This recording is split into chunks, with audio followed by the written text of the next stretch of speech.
Hello friends, स्वागत है आप सभी का डेली के एमसीक्यू सीरीज़ में।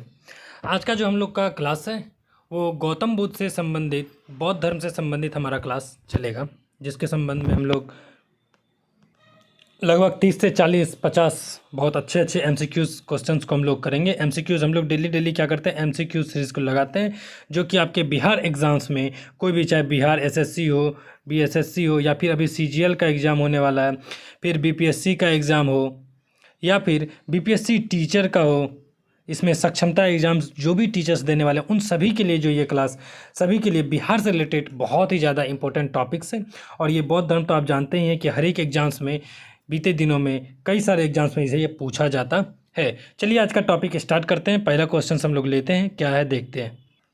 पहला क्वेश्चन कहता है, गौतम बुद्ध का जन्म कब हुआ था? ऑप्शन है 563 ईसा पूर्व, 558 ईसा पूर्व, 561 ईसा पूर्व या 544 ईस्वी पूर्व। तो गौतम बुद्ध का जन्म जो हुआ था 563 ईस्वी पूर्व में हुआ था। और ये भी जान ले कि इनका जन्म हुआ कहाँ पे था। तो इनका जन्म कपिलवस्तु एक जगह है, वहाँ के लुम्बिनी में इनका जन्म हुआ था। कहाँ पे हुआ था? लुम्बिनी नामक जगह पे हुआ था। ये बेसिकली आपको नेपाल के साइड आपको पड़ जाता है।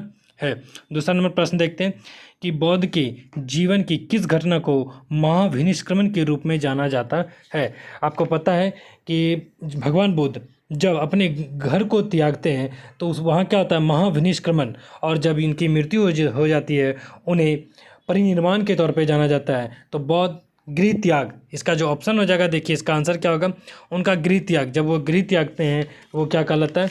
महाविनिष्क्रमण कहलाता है। क्वेश्चन है, गौतम बुद्ध की माँ किस वंश से संबंधित थी? गौतम बुद्ध की माँ किस वंश से संबंधित थी? शाक्य वंश, माया वंश, लिच्छवी वंश या फिर कौलिय वंश? तो गौतम बुद्ध की जो माँ थी वो कौलिय वंश से संबंधित थी। कौन से वंश से? कौलिय वंश से संबंधित थी। फ्रेंड्स चलिए हम लोग गौतम बुद्ध के बारे में थोड़ी सी चर्चा कर लेते हैं, ताकि उनका थोड़ा बेसिक बैकग्राउंड हमें पता चल जाए। तो और आने वाले जो भी आपको इधर एमसीक्यूज अभी दिखेगा उन सभी को करना क्या हो जाएगा? आसान हो जाएगा। सबसे पहले आप एक कॉपी निकाल के नोट करिए। तो गौतम बुद्ध का जो जाता कपिलवस्तु के निकट लुम्बिनी नामक जगह पे 563 ईस्वी पूर्व में होता। सबसे पहले कहाँ हुआ था ये आप ध्यान रखिए, लुम्बिनी में। नाम है लुम्बिनी।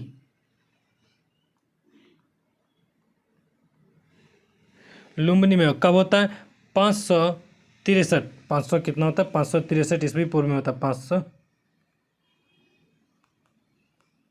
ये आप नोट करिए, 563 ईस्वी पूर्व में इनका जन्म होता है।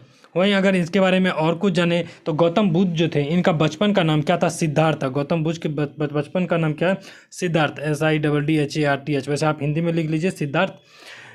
गौतम बुद्ध के बचपन का नाम सिद्धार्थ था। और इनके जो पिता थे, इनके पिता का नाम शुद्धोधन, जो साक्यगण के प्रधान थे। पिता याद रखिएगा साक्यगण का प्रधान था। वहीं माता जो थी इनकी कौलिय गणराज, जो कौलिय वंश की कन्या थी। वहीं गौतम बुद्ध का बचपन का नाम सिद्धार्थ। और इनके, आपको पता है इनका जब जन्म हुआ, इनके कुछ ही दिन के बाद इनकी जो माता थी महामाया, इनकी मृत्यु हो जाती है। उसके बाद इनके जो पिता हैं शुद्धोधन, इनकी मौसी से विवाह कर लेते हैं ताकि इनके बच्चे की लालन पालन हो सके। उनका नाम था प्रजापति गौतमी। तो इनका लालन पालन कभी कभार पूछा जाता है, इनकी सौतेली माँ या फिर मौसी, ये दोनों ऑप्शंस में रहता है। तो आप अगर मौसी रहेगा तो मौसी मार सकते हैं, और सौतेली माँ रहे तो वो भी मार सकते थे। नाम क्या था? प्रजापति गौतमी। इनका जो है 16 वर्ष की आयु में ये बहुत ज़्यादा ना धर्म में विलीन होते जा रहे थे।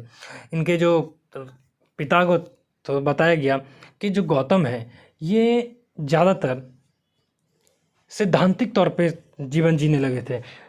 कोई इस ऐस्मों से कोई लेना देना नहीं था। जबकि एक राजा हुआ करते थे, और राजा अगर राज्यपाट छोड़ करके एक साधु बन जाए तो उस राज्य का क्या होगा? तो वही इनके पिता सोचते रहते थे।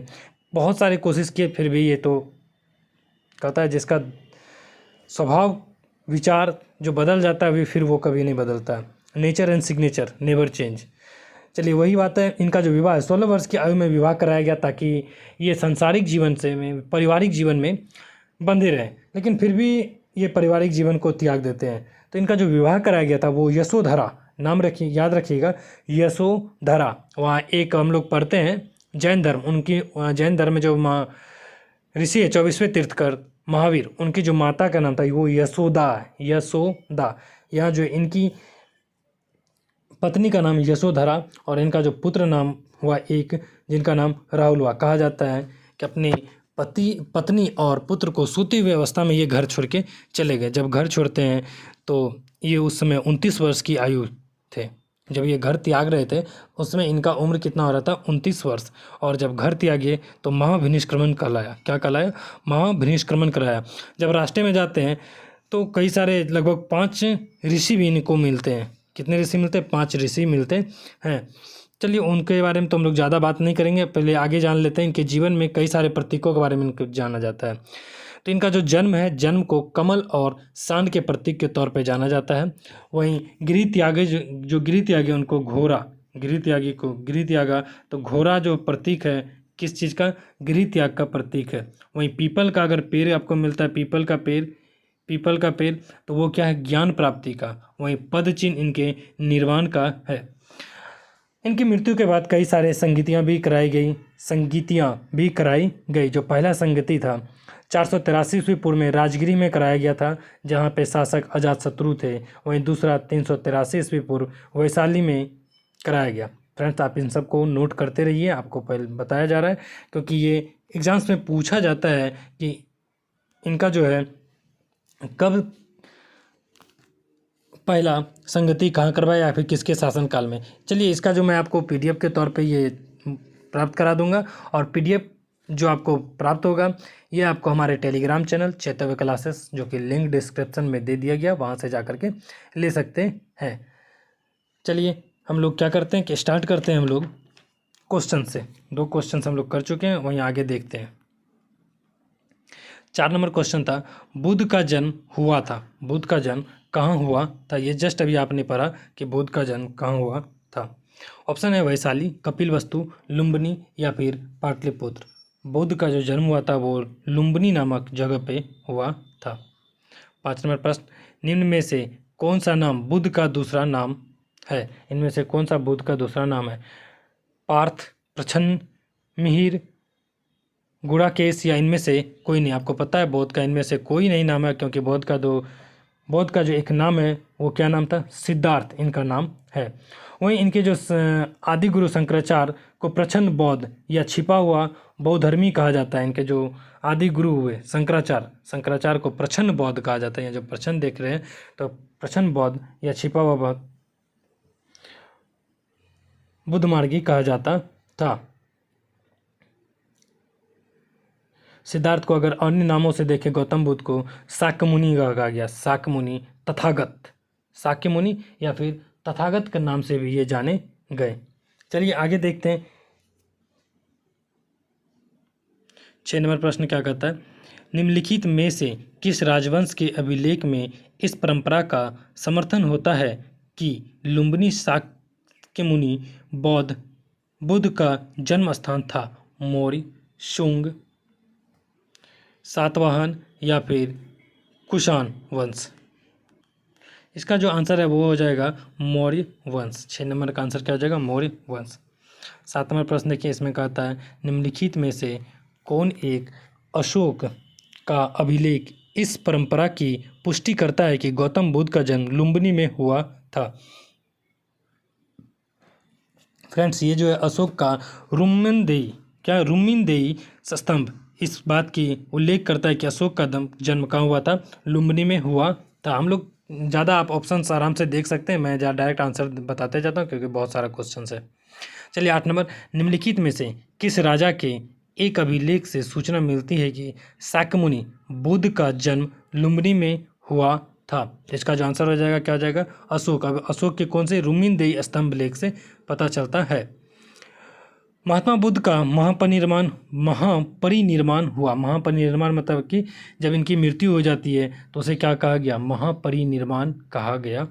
तो कहाँ पे होता है महापरिनिर्वाण? तो कुशीनगर में होता है। इनका महापरिनिर्वाण कहाँ होता है? कुशीनगर में। कहा जाता है कि मल्लों के द्वारा दिए गए भोजन के खाने से इनकी मृत्यु हो जाती है। जब इनकी मृत्यु हो जाती है तो उसमें ये कितनी वर्ष की अवस्था में होते हैं? तो 80 वर्ष इनका उम्र हो रहा होता है। कितने वर्ष? 80 वर्ष की उम्र में ये इनकी मृत्यु होती है। चलिए 10 नंबर प्रश्न, गौतम बुद्ध का महापरिनिर्वाण या महापरिनिब्बाण जिस राज्य में हुआ वह था? कौन था? अंग में, मगध में, मलवत्स, इसका जो आंसर होगा मल में इनका महापरिनिर्वाण होता है। 11 नंबर, गौतम बुद्ध ने किस स्थान पर निर्वाण प्राप्त किया? कहाँ पर निर्वाण प्राप्त किया? निर्वाण प्राप्त होने का मतलब है कि गौतम बुद्ध को ज्ञान की कहाँ प्राप्त हुई? गौतम बुद्ध को ज्ञान की जो प्राप्ति हुई थी वो कहाँ हुआ था? बोध गया में। कहाँ हुआ था? बोध गया में। तो वो आप नोट कर लीजिए, क्या होगा? बोध गया। यहाँ ऑप्शन में कहीं नहीं दिया गया था, इसलिए मैं लिख दिया हूँ।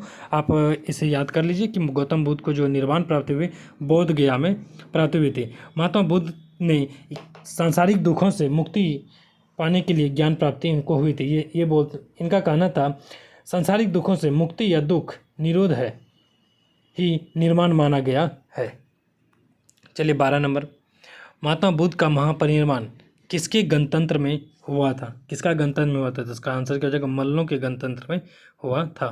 13 नंबर, महापरिनिर्वाण मंदिर अवस्थित है। महापरिनिर्वाण जब किए तो उनकी मंदिर कहाँ पे अवस्थित है? तो मंदिर कहाँ पर अवस्थित है? कुशीनगर में ये महापरिनिर्वाण किए, इसलिए वहीं पे क्या किया? मंदिर बनवाया गया। यहाँ पे कुशीनगर में जो मंदिर है विश्व में पूरे विश्व में जो है बौद्ध धर्म के सबसे पवित्र मंदिर के रूप में जाना जाता है इसे। वहीं 14 नंबर प्रश्न देखिए, निम्नलिखित राज्यों में से किनका संबंध बौद्ध के जीवन से था? बुद्ध के जीवन से इनमें से कौन सा राज्य का संबंध बुद्ध के जीवन से था? अवंती, गांधार, कौशल और मगध। इनमें से जो सभी राज्यों का संबंध बुद्ध के जीवन से था। किसके होता है? सभी। ऑप्शन में जो आपको दे 1 2 3 2 3 4, इसका जो आंसर हो जाएगा सभी हो जाएगा। सॉरी सभी नहीं होगा, 3 और 4 होगा, सिर्फ 3 और 4। 3 और 4 क्या? कौशल और मगध से संबंधित था। क्यों संबंधित था? महात्मा बुद्ध शिक्षा के प्रचार प्रसार के लिए मगध और कौशल दोनों राज्यों में भ्रमण के लिए गए थे। चलिए 15 नंबर प्रश्न देखते हैं। गौतम बुद्ध द्वारा अपने धर्म में दीक्षित किया जाने वाला अंतिम व्यक्ति निम्न में से कौन था? सबसे अंतिम व्यक्ति को उन्होंने किसे दीक्षा दी थी? तो आपको बता दें, सबसे अंतिम रूप से आनंद को नहीं दिया था। सबसे अंतिम रूप से उन्होंने जो ज्ञान दिया उसे सुबुद्ध को दिया गया था। किसे ज्ञान दिया गया था? सुबुद्ध को। अंतिम उपदेश सुबुद्ध को मिला था।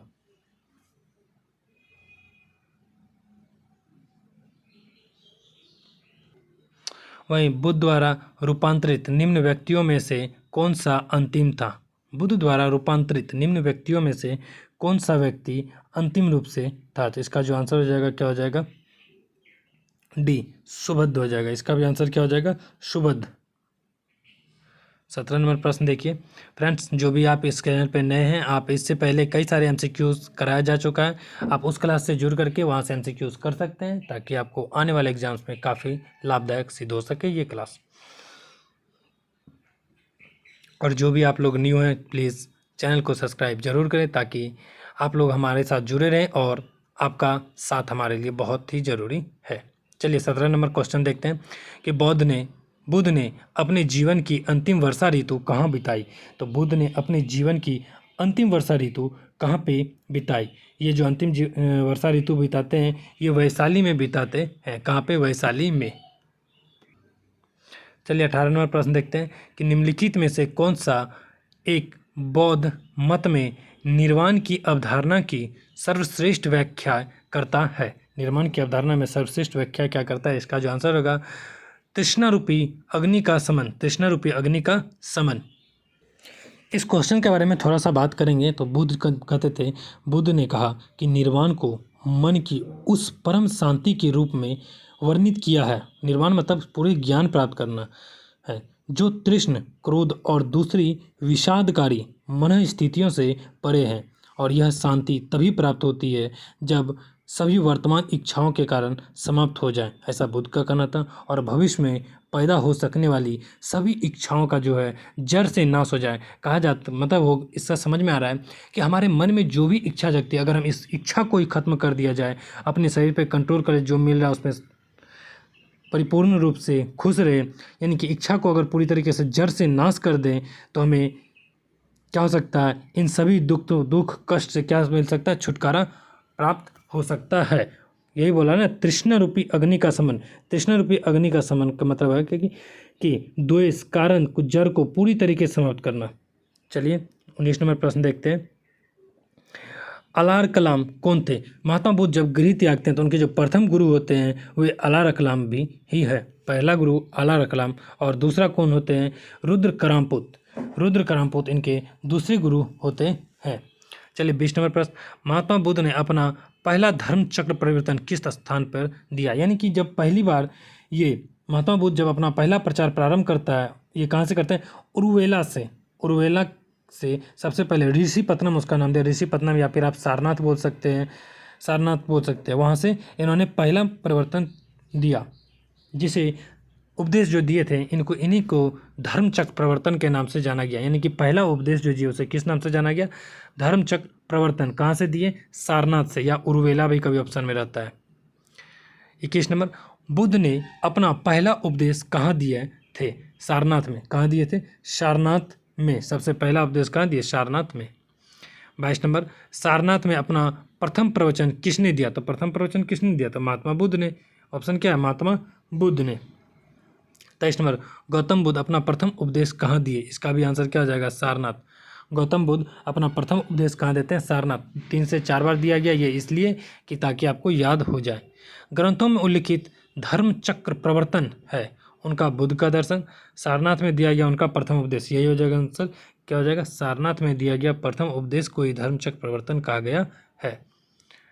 धर्मचक्र प्रवर्तन किया गया था कहाँ पे? सांची में, श्रावस्ती में, सारनाथ। क्या है? सारनाथ में। बुद्ध ने सर्वप्रथम उपदेश दिए थे। बुद्ध ने सबसे पहले अपना उपदेश कहाँ दिया था?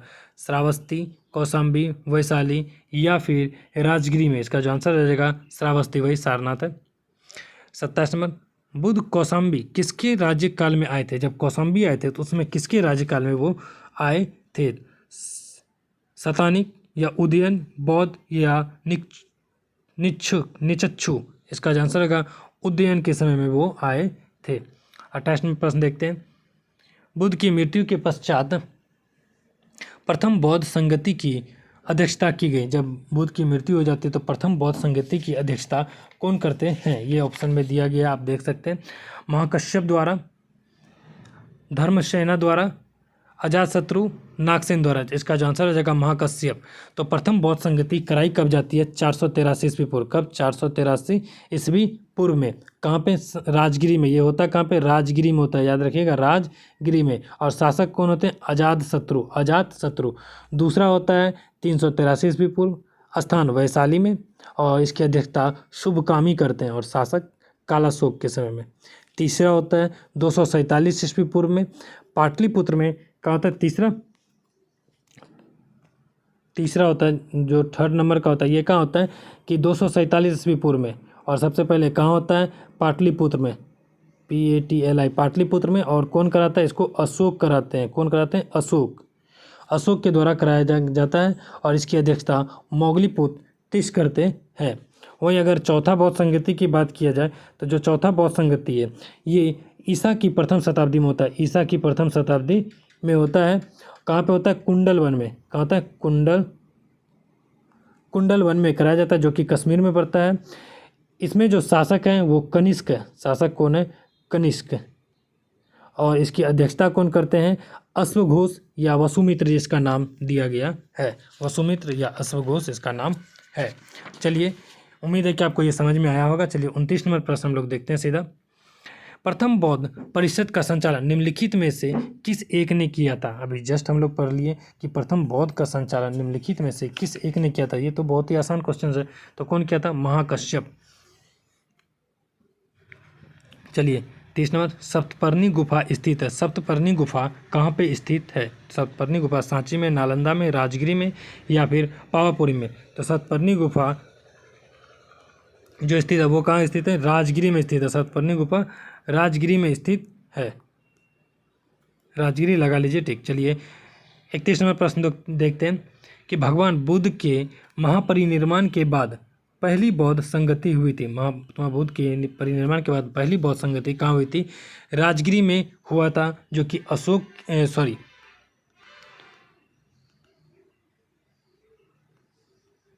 अजातशत्रु के द्वारा कराया गया था। किसके द्वारा? अजातशत्रु के द्वारा, जिसमें महाकश्यप अध्यक्षता करते हैं। 32 नंबर प्रश्न, कश्मीर में कनिष्क के शासनकाल में जो बौद्ध संगति आयोजित हुई थी उसकी अध्यक्षता कौन करते हैं? तो उसकी अध्यक्षता कौन करते हैं? वसुमित्र करते हैं। सिंपल सी बात है, कौन करते हैं? वसुमित्र। ईसा की प्रथम शताब्दी में कराया जाता है, कनिष्क शासक होते हैं और कश्मीर में कराया जाता है ये। तीसरा, बौद्ध धर्म की महायान शाखा औपचारिक रूप से किसके शासनकाल में प्रकट हुई? बौद्ध धर्म की महायान शाखा औपचारिक रूप में किसके शासनकाल में प्रकट हुई थी? अजातशत्रु, अशोक, धर्मपाल या फिर कनिष्क? इसका जो आंसर होगा कनिष्क। कौन कौन सा यान था? एक हीनयान था, एक महायान था। बौद्ध धर्म दो भागों में टूट गया था ना, हीनयान और महायान। तो ये कनिष्क के शासनकाल में ये शाखा देखने को मिलता है।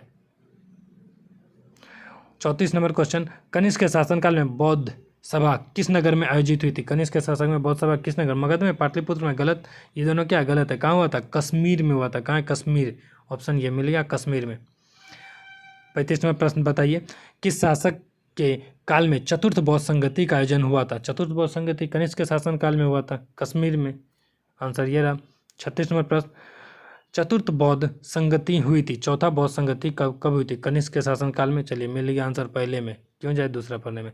अशोक के शासन काल में कौन सा होता है? तीसरा होता है। अशोक के शासन काल में तीसरा होता है। कहाँ? पाटलिपुत्र में। हर्षवर्धन, मनेंद्र। वहीं इनमें से किस शासक ने चतुर्थ बौद्ध संगति कश्मीर में आयोजित करवाई? सेम क्वेश्चन से फ्रेंड, क्या हो जाएगा? कनिष्क। 38, निम्नलिखित पर विचार करने के लिए कहा गया है। बौद्ध में देवत्वारोपण, बौद्धित्व के पथ पर चलना, ये कौन कौन सा मानते हैं? यही क्वेश्चन होगा। मूर्ति उपासना का अनुष्ठान, मूर्ति उपासना का अनुष्ठान, इनमें से बौद्ध धर्म में किस विशेषता को महायान बौद्ध मानती है? केवल एक, दो, 2, 3 या फिर 1, 2, 3? इसका जो आंसर हो जाएगा, महायान में 1, 2, 3 तीनों को माना जाता है। 1, 2, 3 महायान तीनों को मानता है, क्योंकि महायान संप्रदाय जो थे ये बौद्ध के देवत्व में विश्वास करता था और बुद्ध को अनेक अवतारों के रूप में ये मानते थे। ये मानते थे बुद्ध कई सारे अवतार के रूप में, एक देवत्व के रूप में है। वहीं साथ ही ये बुद्धत्व के मार्ग पर चलने वाले को बोधिसत्व, बुद्ध के मार्ग पर चलने वाले को बोधिसत्व कहता है, जो सभी मनुष्यों की मुक्ति सहायता करने में काफ़ी सहायक सिद्ध है। 39 नंबर, निम्नलिखित 4 स्थानों, चलिए मिलान करना है कौन कहाँ से, 4 स्थान कहाँ से, क्या है ऑप्शन फिर से? बुद्ध संगति के बारे में कहा गया कि कौन सा बौद्ध संगति कहाँ और कब कब कराया गया, यही ना सजाना है आपको। वैशाली, राजगिरी, कुंडलवन, पाटलिपुत्र। सबसे पहले कहाँ होता है? राजगिरी में। तो 2 नंबर सबसे आगे होना चाहिए। ये देखिए 1 नंबर है, ये नहीं हो सकता है। यहाँ 4 है, ये नहीं हो सकता। यहाँ 2 गो है ना, अब ये दोनों में से कोई एक होगा। चलिए पहला होगा राजगिरी, 1 नंबर, पहले 2 नंबर होगा। फिर दूसरा कौन सा होगा ये बताइए? दूसरा होगा वैशाली। दूसरा कौन सा होगा? वैशाली, दोनों में सेम है। फिर कुंडलवन या पाटलिपुत्र, फिर होगा पाटलिपुत्र 4 नंबर, और लास्ट में होगा कुंडलवन। तो इसका आंसर क्या हो जाएगा? डी नंबर आंसर क्या हो जाएगा? सही हो जाएगा, क्योंकि प्रथम संगति राजगिरी, दूसरा वैशाली, तीसरा पाटलिपुत्र और चौथा कुंडलवन। 40 नंबर प्रश्न देखिए, द्वितीय बौद्ध समिति का आयोजन कहाँ हुआ था? द्वितीय बौद्ध समिति का आयोजन कहाँ हुआ था? अभी जस्ट देखें, वैशाली में, क्योंकि राजगिरी में क्या होता? पहला, पाटलिपुत्र में तीसरा, और काशी में तो हुआ ही नहीं था। 41 नंबर प्रश्न, तृतीय बौद्ध सभा किस स्थान पर बुलाई गई थी? तृतीय बौद्ध सभा पाटलिपुत्र, पटना में बुलाई गई थी, जिसकी अध्यक्षता मोगलीपुत्र तिष्क कर रहे थे ना। पाटलिपुत्र में कौन कर रहा था? मोगलीपुत्र तिष्क के द्वारा किया गया था, और 247 ईस्वी पूर्व अशोक के द्वारा कराया गया था। 42, प्रथम बौद्ध समिति का आयोजन हुआ था अनिरुद्ध के शासनकाल में, अजातशत्रु के शासनकाल में। पहला बौद्ध संगति कहाँ होता है? अजातशत्रु के शासनकाल में कराया जाता है पहला बौद्ध संगति का आयोजन। चलिए, जिसकी अध्यक्षता कौन करते हैं? महाकश्यप, 483 ईस्वी पूर्व। 43, निम्नलिखित में से किस नगर में प्रथम बौद्ध सभा आयोजित की गई थी? प्रथम बौद्ध सभा कहाँ आयोजित की गई थी? कितना सिंपल क्वेश्चन है। तो प्रथम बौद्ध सभा का राजगीर में आयोजित की गई थी। 44 नंबर प्रश्न, निम्न में से किस शासक ने द्वितीय बौद्ध सभा का आयोजन किया था? तो द्वितीय बौद्ध सभा का आयोजन कौन किया था? अजातशत्रु, ये तो पहला थे। कालाशोक, ये तो चौथा थे। आनंद या फिर अशोक, इनमें से जो आंसर हो जाएगा कालाशोक। क्या था ऑप्शन?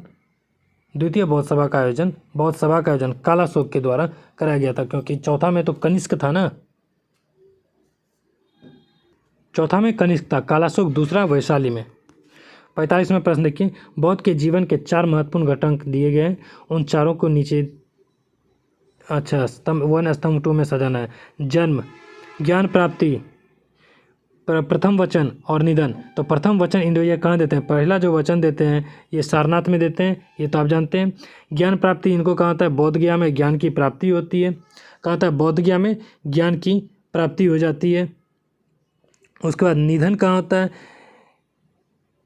जन्म कहाँ होता है? जन्म होता है इनका लुम्बिनी में। और 4 सबसे लास्ट बच्चा निधन इनका कुशीनगर में होता है। चलिए 46 नंबर प्रश्न देखते हैं। ये तो समझ में आ गया होगा ना, ये मिलान देख लीजिए, इसका स्क्रीनशॉट भी ले सकते हैं। 46 नंबर, भारतीय कला में बुद्ध की जीवन की किस घटना का चित्रण मृग सहित चक्र द्वारा हुआ है? मृग सहित चक्र द्वारा हुआ है। तो इसका जो आंसर हो जाएगा वो होगा प्रथम उपदेश में। कब हुआ था? प्रथम उपदेश में। ये हो जाएगा आंसर।